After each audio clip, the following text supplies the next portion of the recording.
Março Lilás, conscientizando e, claro, visando combater o câncer de colo de útero.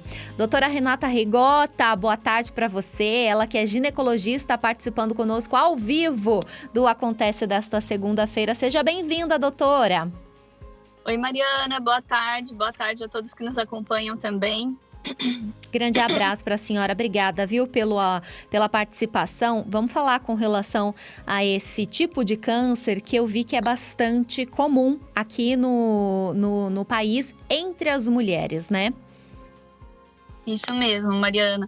O câncer de colo de útero é o terceiro tipo de câncer mais frequente entre as mulheres no Brasil. Fica atrás apenas do câncer de mama e do câncer de cólon, câncer de intestino. E merece toda a nossa atenção, tanto é que esse mês, que é o mês em que nós comemoramos o Dia Internacional das Mulheres, é o mês do Março Lilás também, né? Um mês associado e direcionado à conscientização da população sobre o câncer de colo de útero, que é a quarta causa de morte entre mulheres por câncer no Brasil. E, doutora, ele tem algum tipo de sintoma que a gente pode identificar ou não? O câncer de colo, numa fase inicial, pode não apresentar sintomatologia, então a paciente pode não ter nenhuma manifestação clínica associada à doença. Nos estágios mais avançados, a doença pode causar sangramento vaginal irregular, sangramento vaginal após relações sexuais, pode causar cólica, dor em baixo ventre, na região pélvica, pode estar associada também a corrimentos com odor fétido. Então, existem algumas manifestações clínicas da doença, mas muitas vezes elas aparecem em estágios mais avançados da doença. E é exatamente por isso que a prevenção, os exames ginecológicos de rotina e periódicos são muito importantes para a saúde feminina. A partir de qual idade, doutora, a senhora fala, né, com relação a esses exames periódicos, a partir de que idade que essa mulher tem, então, que começar a fazê-los? E quais são eles? O ideal é que a mulher comece a realizar a coleta do Papa Nicolau, o exame de Papa Nicolau, a partir dos 25 anos de idade ou após a primeira relação sexual, quando ela acontece antes dos 25 anos. E a avaliação ginecológica anual é essencial. Já está bem estabelecido que o Papa Nicolau deve ser realizado anualmente, uma vez ao ano, depois de 2 exames consecutivos coletados anualmente. Com resultados normais, o Papa Nicolau pode começar a ser realizado a cada 3 anos.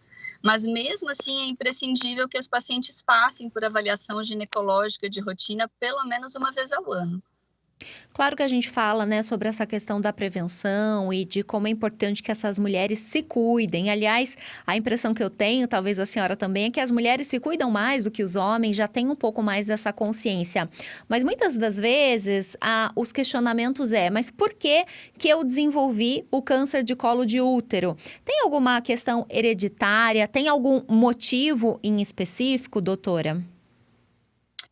Os principais fatores, existem alguns fatores de risco mais associados à doença, então eu acho que essa é uma dúvida bastante frequente, você tem razão, Mariana.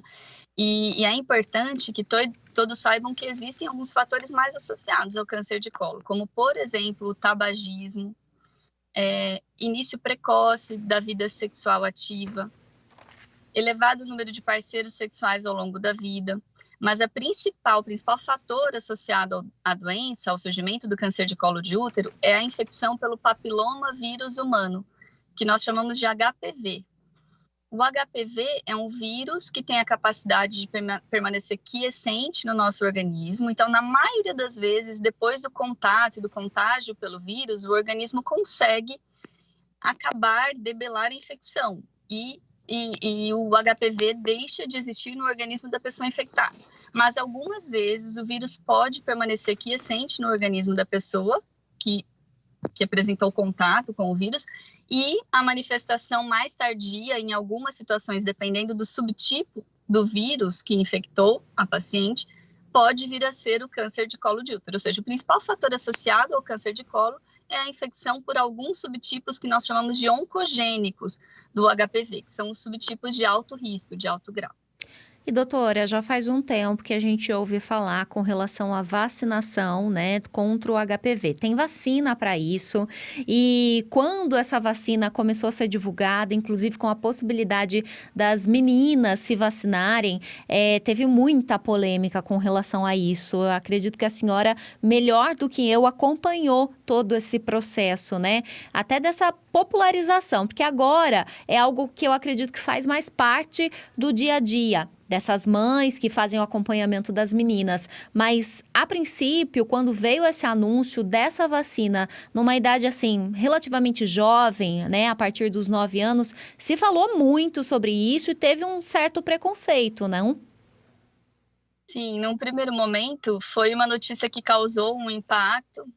Para algumas pessoas não foi um impacto tão positivo, mas o objetivo final da divulgação e da orientação em favor da vacinação das meninas e dos meninos também é um objetivo muito importante, que é a redução do número da incidência dos casos de câncer em trato genital, tanto nas meninas quanto nos meninos. A vacina está indicada para meninas entre 9 e 14 anos e para os meninos entre 11 e 14 anos. Para mulheres que têm algum fator de imunossupressão, como, por exemplo, histórico de transplante, infecção por HIV, AIDS, nesses casos a vacina deve ser aplicada até os 45 anos de idade. Então, a vacinação está indicada e, preferencialmente, deve ser administrada antes do início da vida sexual. Eu ia perguntar, inclusive, essa administração, ela acontece uma vez na vida ou ela tem que ser reaplicada com o passar dos anos, doutora? Não, ela é feita, a vacina é administrada em 3 doses e deve idealmente ser realizada antes do início da vida sexual e não precisa ser reaplicada. Importante, então, né, que as mulheres se conscientizem. Quando eu falo mulheres também, as mães, né, doutora, que fazem esse acompanhamento, muitas vezes, das meninas ao ginecologista, à ginecologista, e que pensem, né, em todas essas maneiras de prevenção, acima de tudo nesse mês de março, que é o mês dedicado a essa campanha. Sim, é uma doença que afeta um número muito considerável de mulheres no nosso país, mas a boa notícia é que é uma doença que a gente consegue prevenir. E isso é feito de forma muito simples. O Papa Nicolau é um exame simples, coletado muito rapidamente, indolor. Então, deve ser estimulada a avaliação de rotina pelo ginecologista, o exame de Papa Nicolau periodicamente, o autocuidado das mulheres, a preocupação em relação à própria saúde. Tudo isso, esses passos são fundamentais para o bem-estar feminino. E isso é muito importante que a gente sempre divulgue. É um assunto que deve sempre ser muito abordado, muito relembrado. Doutora, muito obrigada, viu, pela sua participação aqui no Acontece. Uma boa tarde. Eu que agradeço. Boa tarde, um abraço a todos. Grande abraço para você, são 3h mais 4. Tá, então, as informações da doutora Renata Rigotto, ela que é ginecologista, trazendo informações importantes com relação a essa campanha Março Lilás. São 3h04 agora, 3h mais 4. Evelyn, grande abraço para você, obrigada pelo alô, pelo recado. Olha, tem muita coisa ainda para trazer no Acontece de hoje.